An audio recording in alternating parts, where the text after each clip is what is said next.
Hi friends, இன்றைக்கி என்ன சமையல் வரிசையில் நம்ம மார்னிங் டிஃபன் இட்லி. இது பீர்க்கங்காய் துவையல், பீர்க்கங்காய் தோல் இருக்குல்ல, அதை வச்சு சட்னி. இது ரொம்ப நல்லாயிருக்கும். நான் லஞ்ச் மெனு என்னென்னு கேட்டிங்கன்னா, சாதம் சூடாக, ஒயிட் ரைஸ். இது புளிக்குழம்பு, மாங்காய் அவரைக்காய் இந்த மலைக்கு நல்லாயிருக்கும் அப்படின்னு சொல்லிட்டு கத்திரிக்காய் எல்லாம் போட்டு ஒரு புளிக்குழம்பு. அதுக்கப்புறம் ரசம், அதுக்கு சைடிஷ் முட்டை. இது பீர்க்கங்காய் கூட்டு, தோலை தான் நம்ம சட்னி அரைச்சோம்.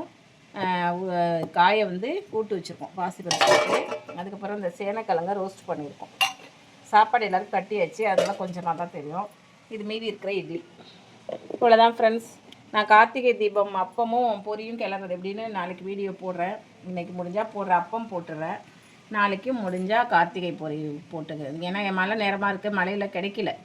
பொரி கிடச்சிருந்தா அவல் பொரி நாங்கள் அது அவல் பொரியில் தான் பண்ணுவோம். நல்லது கிடைக்கல, கிடைச்சோடனே அது உங்களுக்கு வீடியோ நாளைக்கு எப்படியும், நாளான்னைக்கு தான் கார்த்திகை தீபம், நாளைக்கு எப்படியும் போட்டுறேன். Okay, thank you friends.